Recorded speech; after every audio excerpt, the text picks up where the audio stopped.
ये शान है ये मान है वतन का ये सम्मान है, ये शान है ये मान है वतन का ये सम्मान है, चले वतन इसी से यही मेरा अभिमान है, ये मेरा संविधान है, ये मेरा संविधान है। ज्यांनी लिहिलेल्या संविधानावरती आजही संपूर्ण देशाची व्यवस्था चालते असे भारतीय राज्यघटनेचे शिल्पकार महामानव डॉक्टर बाबासाहेब आंबेडकर यांना व यांच्या महान कार्याला वंदन करते। तसेच स्पर्धेचे आयोजक, सुजाण प्रेक्षक व सुईच्या टोकासारखे बारीक निरीक्षण करून दुधाचे दूध व पाण्याचे पाणी करणारे परीक्षक सर्वांना माझा नमस्कार। मी तनशा चंद्रसेन डुडू आज आपणासमोर स्वातंत्र्याच्या 75 वर्षानंतर संविधानाकडे पाहताना हा विषय मांडणार आहे। कोट्यावधी भारतीय लोक गेली जवळपास 75 वर्षे एकत्र राहत आहेत। देशात गेल्या 75 वर्षात कोणतेही अंतर्गत युद्ध झाले नाही, यादवी माजली नाही। 75 वर्षे संसद, न्यायपालिका, कार्यपालिका कोणत्याही अडथळ्याशिवाय आपापले कामकाज करत आहेत। याचे नक्की कारण काय असावे असा विचार येतो। कारण एकच, देशाचे संविधान। आपल्या सर्वांच्या जीवनाचा प्रमुख आधार भारतीय संविधान हेच आहे। प्रत्येक भारतीयाला कुणाचेही नुकसान न करता हवं त्या प्रकारे जगण्याचे, हवं ते शिक्षण घेण्याचे, हवा तो व्यवसाय करण्याचे, कोणत्याही विषयावर भाषण करण्याचे स्वातंत्र्य भारतीय संविधानाने दिलेले आहे। प्रत्येक भारतीयाच्या दैनंदिन जीवनाचा कायदेशीर आधार आहे ते हे भारताचे संविधान। प्रत्यक्ष अप्रत्यक्षपणे आपल्या जीवनात आणि आपल्या प्रगतीमध्ये भारतीय संविधानाचा आपल्याला आधार लाभलेला आहे। भारतीय संविधान हे एक मंदिर आहे। भारताचे पहिले पंतप्रधान पंडित जवाहरलाल नेहरू यांनी 13 डिसेंबर 1946 रोजी भारतीय घटना सभेत संविधानाच्या ध्येय व उद्दिष्टांचा ठराव मांडला आणि हेच भारतीय संविधानाच्या प्रस्तावनेचे मूळ आहे। या प्रस्तावनेने सर्व नागरिकांना सार्वभौम, समाजवादी, धर्मनिरपेक्ष लोकशाही गणराज्य दिले असून सर्व नागरिकांना सामाजिक, आर्थिक व राजकीय न्यायाची हमी देखील दिलेली आहे।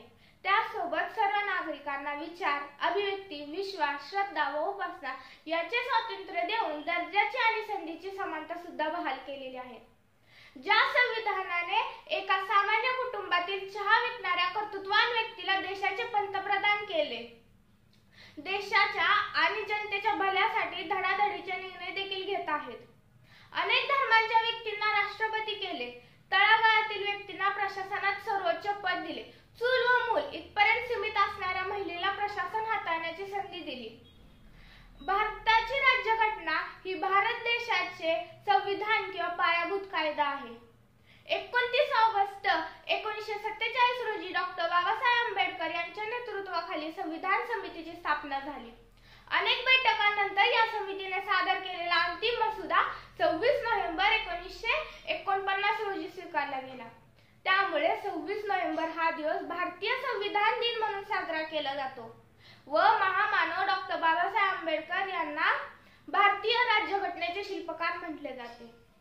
या संविधानातील नागरिकत्व निवडणुका व अंतरिम संसदेविषयीच्या इतर काही तात्पुरत्या बाबी तात्काळ लागू झाल्या, परंतु संविधान संपूर्ण रूपाने 26 जानेवारी 1950 रोजी लागू झाले। म्हणून 26 जानेवारी हा दिवस भारतीय प्रजासत्ताक दिन म्हणून साजरा केला जातो। भारतीय राज्यघटना उद्देशिका ही मुख्य बाब 12 पुरवण्या अशा स्वरूपात आहे। मुख्य संविधानाचे 22 विभाग असून ते अनेक प्रकरणांमध्ये विभागले गेले आहे।